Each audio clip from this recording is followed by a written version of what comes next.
Hello and welcome to my channel. My name is Psychic Samira, and in today's reading we're going to look at how does the person on your mind currently feel about you. So if you felt guided to click on this video, there must be a message here for you. And let's see, how does the person on your mind feel about you? What are their true feelings about you? We have Seven of Swords upright, so they're trying to hide something. They're trying to be manipulative. I feel like they're trying to get away with something, so they know you will not approve of some kind of behavior or a situation that is going on. We have 10 of Cups, but at the same time they want to keep their relationship with you. They want to maintain their relationship with you. That is something that they are certain about, so they do not want to lose you, but at the same time they are afraid of your reaction. They're trying to hide something. What is this that they're trying to hide? Please, Spirit, if we are allowed to know this, what are they trying to hide? Two of Pentacles reversed. The Moon. We are not allowed to know this. This is something hidden. The Moon is the card of that which is hidden, and sometimes we are not allowed to know certain things. It's in our highest alignment to not be aware of something. But can we get any other clues? Anything that we are allowed to know about the situation? Please reveal anything that we are allowed to know. King of Pentacles, King of Wands, reverse. Please clarify.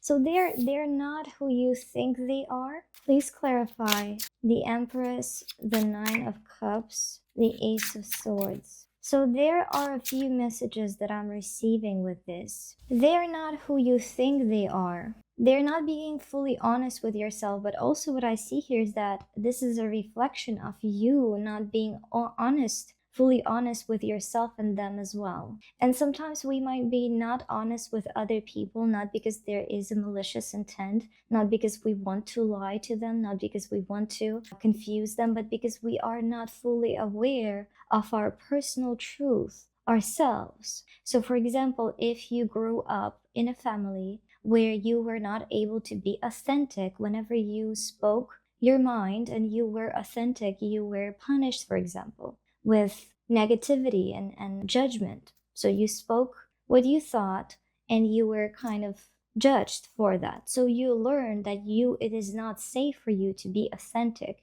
And it becomes, for some people, the way they live their life. They don't live their life authentically because they want to maintain their relationships with others. And they have learned that in order to do so, they need to pretend to be somebody they are not. They learned that if they were to be honest, that would mean some kind of damage to their relationships. And when we learn this as a dynamic in our childhood, we can grow up and we can get into relationships with people where they are willing and able and capable of accepting our truth and hearing us out and learning about what we truly believe. But if we still carry that belief in our consciousness that I am not allowed to, I cannot be authentic. To be authentic means to be rejected. We will subconsciously prevent ourselves from showing up authentically.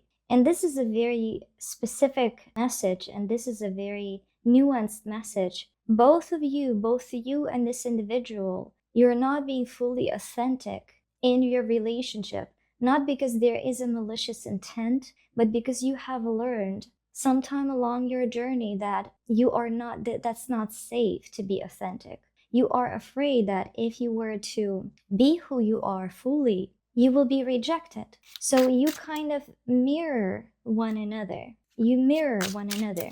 At the same time, they definitely want to be in a relationship with you, and they see you as the Empress. They feel a lot of love for you, but deep down they are afraid that if they were to fully show up in themselves, that would lead to you rejecting them. And at the same time, you might be afraid of that, even if this can be subconscious, so you might not be fully aware that this is the case. So this message is inviting you to ask yourself, am I being fully authentic in my relationship with them? And if not, why? Five of Swords, Justice. You might be afraid that if you were to speak your mind, that would lead to conflict. And again, this can be a subconscious belief, so it might not be something that you consciously believe. It might be just this fear, so you don't fully show up as yourself, but you don't know why. You don't register it, you don't notice it's almost like it's so natural. It might be so natural to,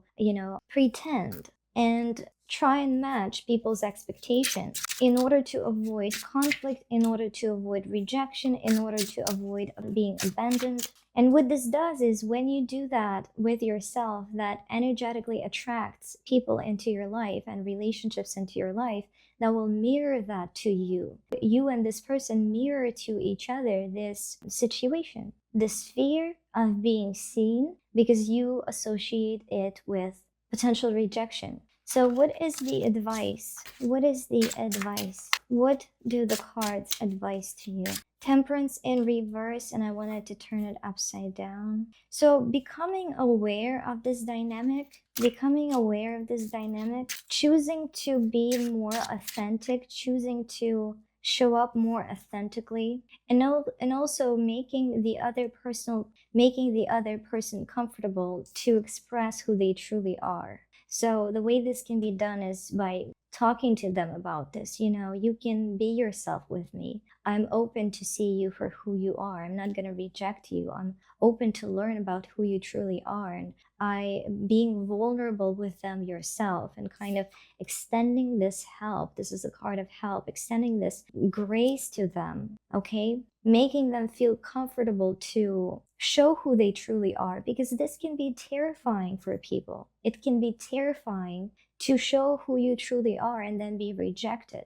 It can be difficult for people, especially if they have experienced it in their life, trying to be authentic and then being rejected and then being abandoned. That is a very deep wound for some people, that there's a lot of fear around authenticity. So do what you can to let them know that they are safe with you. They are safe to show you who they truly are and to speak their mind, even when whatever it is that they feel or think might not be something that you want to hear, that you want them to think, that you want them to feel. Because sometimes, for example, you might not want them to be mad at you for something, or you do not want them to be self-conscious about something. You do not want, let's say you have this expectation for them that they are going to show up in a particular way, but they truly, honestly don't feel like doing that today, for example. So letting them know, and especially if this is a committed relationship with somebody with whom you have a marriage, with somebody whom you love,